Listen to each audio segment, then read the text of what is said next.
soy negra y mi color nadie me lo va a quitar.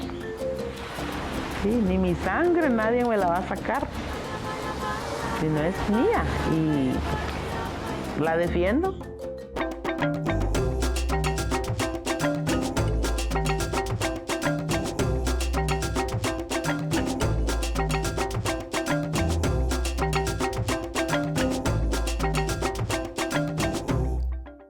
Bienvenidos a Hagamos que Suceda. Mujeres y hombres que han luchado por generaciones para sobrevivir. Forman parte de la historia de México desde la época de la colonia. Su influencia está reflejada en nuestra riqueza cultural. Sin embargo, el pueblo afrodescendiente en México ha sido discriminado, olvidado.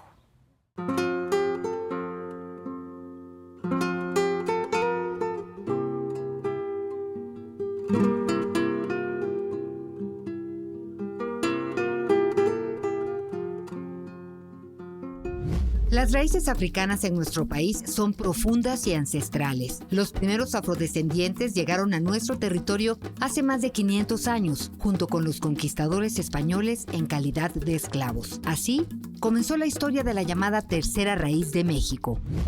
Llegan a partir de la conquista de México, en 1521. Muchos africanos y afrodescendientes formaban parte de las tropas de conquistadores que llegan desde 1519 y ayudan incluso a muchas de las guerras de conquista. Ya de manera muy importante, ya como parte de un comercio entre el continente africano, los portugueses y los españoles, llegan a lo largo del periodo virreinal alrededor de 250,000 personas de diversas regiones y partes de África. En su mayoría eran transportados a la Ciudad de México y después eran distribuidos a todo el territorio de la Nueva España.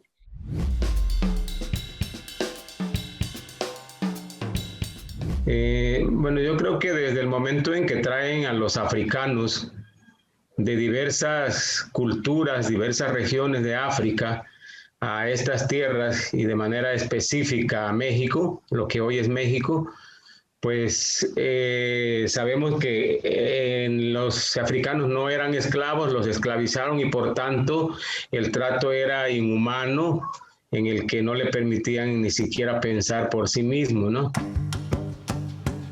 En la época virreinal surgieron muchas rebeliones de esclavos, la más famosa encabezada por Gaspar Yanga, quien huyó de sus amos en 1570. El gobierno de la Nueva España, para frenar la violencia, les permitió formar un puerto libre en Veracruz, San Lorenzo de los Negros, en 1609. Con el tiempo, los esclavos se relacionaron con los indígenas y mestizos para que sus hijos fueran libres. Ese fue el nacimiento de la comunidad afromexicana. Es la razón por lo que algunos autores se refieren a nuestros orígenes africanos como la tercera raíz. Desde entonces, los afrodescendientes han estado presentes en la vida política, social y cultural de México. Mujeres que trabajaron como cocineras, como amas de leche, nodrizas, parteras, curanderas, actividades muy importantes durante el periodo colonial.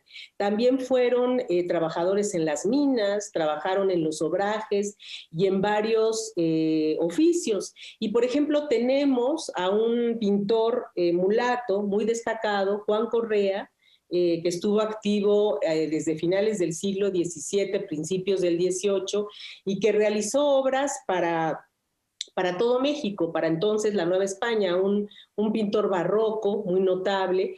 Y bueno, existe en la sacristía de la Catedral Metropolitana, la mitad del mural de la sacristía justamente lo pintó Juan Correa. Entonces, también hubo cantores muy importantes como Luis Barreto, un cantante de la catedral que fue esclavizado y que fue muy afamado. Hubo también arquitectos mulatos, muchos de los que planearon obras para grandes ciudades como la de Morelia, por ejemplo, ¿no?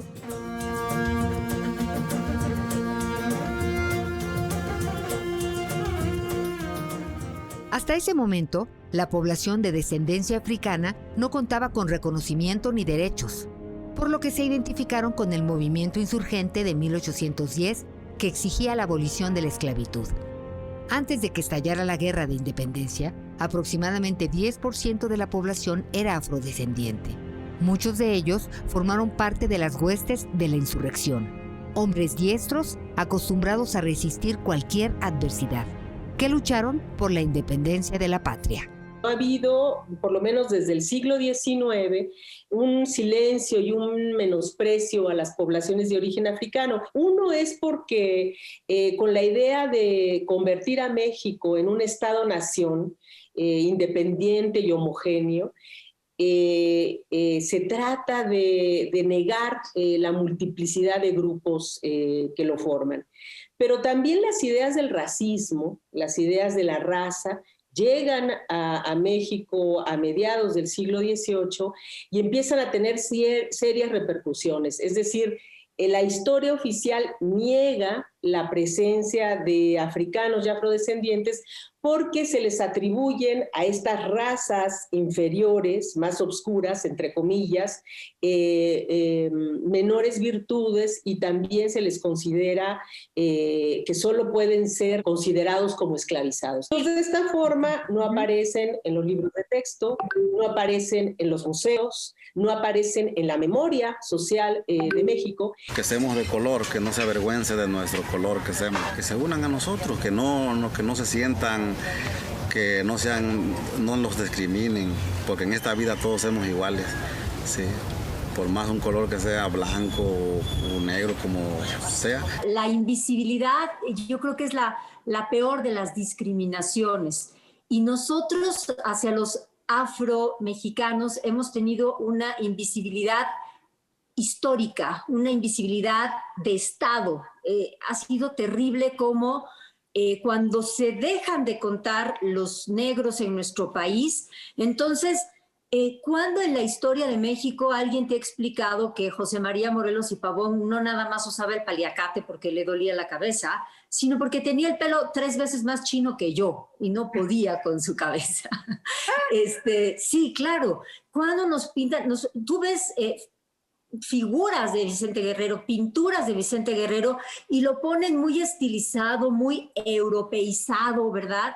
En el muralismo mexicano, dime dónde hay un negrito por ahí pintado. Y la lucha de todas las comunidades actuales, hoy 2021, sigue en pie. A pesar de ese olvido histórico, 2 de los héroes más importantes de la nación fueron afrodescendientes: José María Morelos y Pavón y Vicente Guerrero, el primer presidente afromexicano quien decretó la abolición de la esclavitud. La lucha de tanto de Morelos como de Guerrero tienen un arrastre popular que encuentran sus bases en grupos indígenas, por supuesto, y en grupos afrodescendientes, ¿no? El propio Guerrero, ¿no?, tenía ascendencia africana, y esto, desde luego, pues va a ayudar a construir este discurso de, pues, esta tercera raíz que tenemos.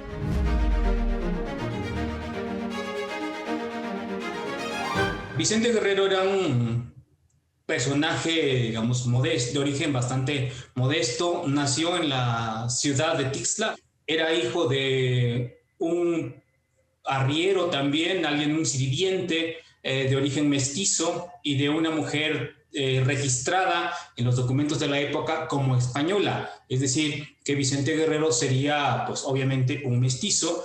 No obstante, pues en las representaciones iconográficas que conocemos de él, pues se puede apreciar que tenía rasgos también de afrodescendiente.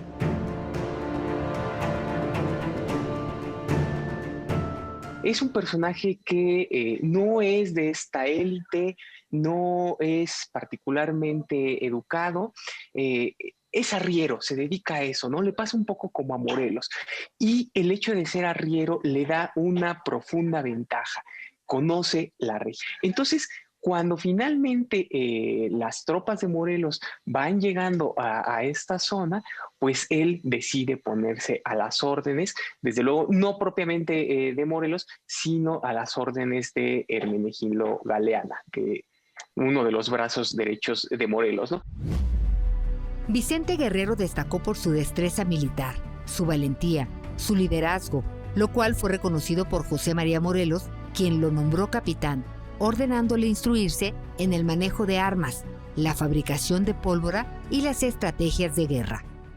Sí, hay que recordar que en noviembre de 1810 Morelos se entrevista con Hidalgo y lo comisiona para que vaya a tomar el puerto de Acapulco. Entonces llega a la Costa Grande y levanta la región, ¿sí? Se incorpora a muchos hacendados, a muchos arrieros, y en ese proceso se encuentra con Vicente Guerrero, quien ya estaba levantado en armas. Y a partir de ahí, la carrera militar de Vicente Guerrero pues va a correr pareja con la de Morelos, va a militar a sus órdenes hasta 1815, cuando finalmente el movimiento encabezado por Morelos pues va a ser derrotado casi en su totalidad.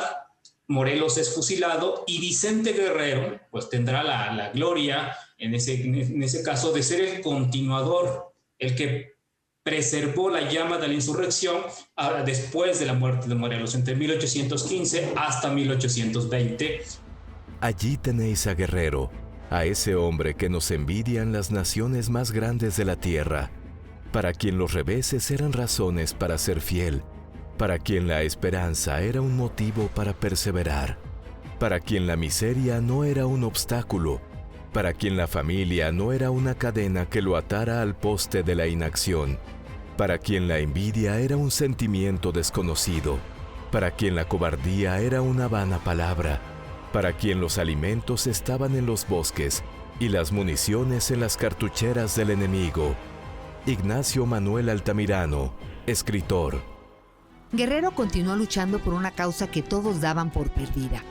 Las tropas realistas defensoras de la corona española prácticamente habían tomado todo el territorio. El virrey Juan Ruiz de Apodaca ofreció el indulto a los insurgentes. Muchos lo aceptaron a cambio de rendirse. Vicente Guerrero se negó, a pesar de que su padre se lo pidiera. Y fue entonces cuando dijo: Padre, para mí tu voz es sagrada, pero la patria es primero. Frase que en 1971 se colocó en letras de oro en el muro de honor de las cámaras de diputados y senadores.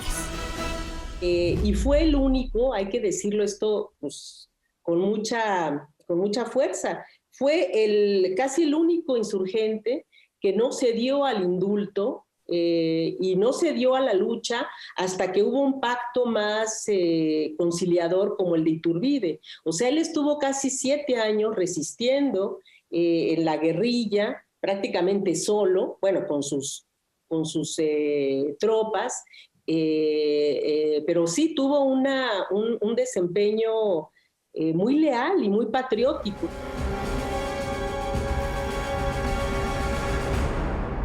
En 1820, las autoridades virreinales van a comisionar a Agustín de Iturbide para que acabe con los residuos de la insurgencia que venían desde 1810, particularmente con Vicente Guerrero, que operaba en el sur de la Nueva España, en lo que hoy es el estado de Guerrero. Hay algunos escarceos, algunas confrontaciones militares que no favorecen a Agustín de Iturbide. De ahí que decida mejor negociar con Vicente Guerrero y apoyar la causa de la independencia.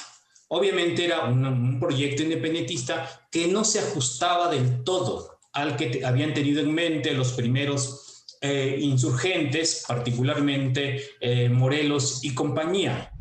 En el Plan de Iguala proclamado por Agustín de Iturbide en 1821, se establecían 3 garantías: la unión de todos los bandos, la religión católica como única y la consumación de la independencia.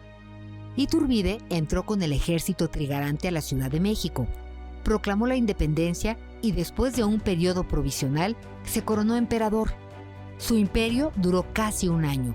Fue entonces cuando los liberales que se oponían a la monarquía se levantaron en armas, encabezados por Antonio López de Santana y Vicente Guerrero, para formar la primera República Federal, en la que Guadalupe Victoria sería su primer presidente en 1824.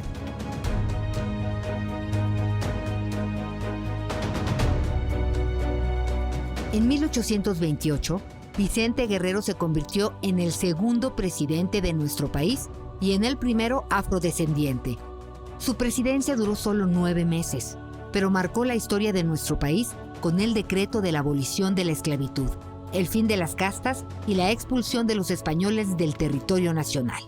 ¿A qué dedica sus pocos meses de la presidencia? A tratar de darle legitimidad a su gobierno, porque él llega en realidad a partir de un motín. Él no gana las elecciones a la presidencia, quien las gana es Manuel Gómez Pedraza, y es a partir de un famoso motín en la Ciudad de México que él puede llegar a la presidencia. Entonces, tiene que tratar de darle legitimidad a su gobierno, tiene que hacerle frente a las invasiones que todavía existen, al intento de reconquista de España, que aún se rehúsa a perder su colonia. Desde siempre, Vicente Guerrero fue víctima de racismo y discriminación por su ascendencia negra.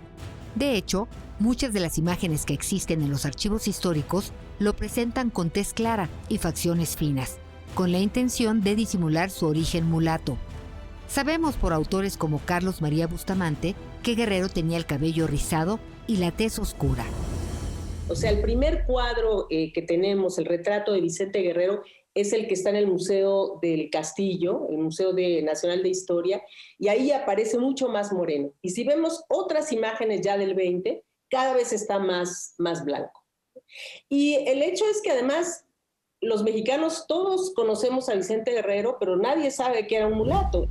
En medio de tantos conflictos en la naciente república, un grupo de oposición, encabezado por el vicepresidente Anastasio Bustamante, traicionó a Vicente Guerrero. Con engaños, lo invitaron a comer al barco de su amigo, Francisco Picaluga, en el puerto de Acapulco. Después de llegar a la Rayita y traer a don Vicente por la noche del día 2 de febrero, es introducido sigilosamente para no levantar sospechas. El pueblo de Oaxaca era muy liberal. Todo se hizo oculto. Don Vicente Guerrero, por fin, el 10 de febrero es declarado culpable. 2 votaban en su sentencia de muerte, 2 votaban en una expulsión del país, pero un voto, el del vicepresidente de la República, fue el que ordenó el fusilamiento. Sacado por la noche del día 13 de febrero, conducido con hábito dominico en una carreta, es llevado a Cuilapan, el lugar destinado para su fusilamiento. Y la decisión de ahí mismo, enterrarlo.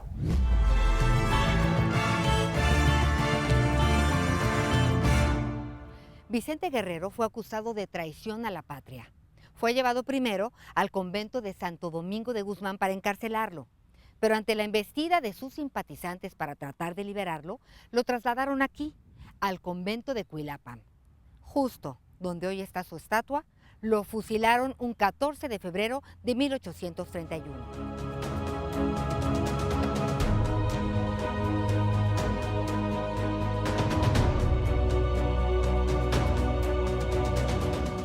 Después de su fusilamiento en Cuilapan, hay un hecho que vale la pena destacar. Cuando los liberales toman nuevamente el control del país, en 1833, la población de Oaxaca hace un funeral de desagravio, un funeral muy importante, poco conocido por la población, en el que prácticamente son 8 días de una celebración, un funeral luctuoso de desagravio que empieza en Cuilapan, se le traslada con todos los honores de aquella época nuevamente aquí a Santo Domingo, vuelve a estar en las instalaciones de este exconvento y en la sala capitular se hace una ceremonia de desagravio muy especial.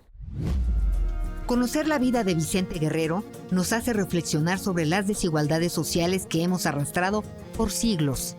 El racismo y la discriminación siguen presentes. Es necesario romper los estereotipos, reconocer la diversidad étnica y cultural que dan identidad a nuestro país.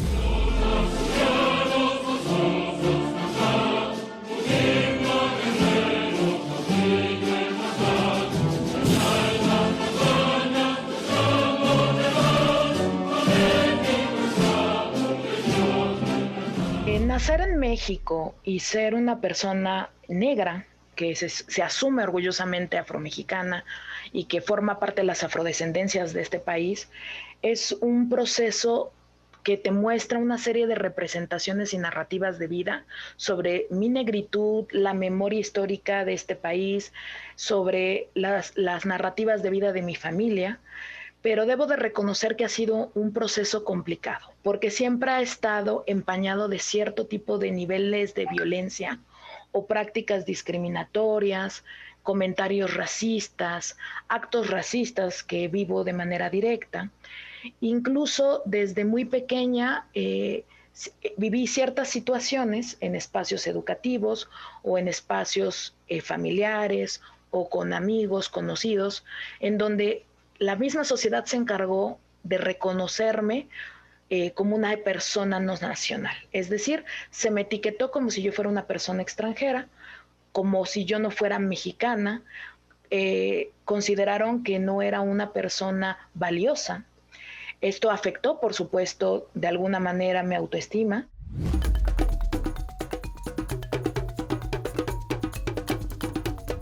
Es todo un reto como sociedad romper el chip y decir que ellos se sientan orgullosos y orgullosos de decir soy negra, soy negro, que no los veamos como esa sociedad de esclavos, ¿sabes? Sino que es una sociedad que ha aportado también al desarrollo de esta sociedad y por supuesto de este país. Y los barcos se varaban, aquí quedaron los negros.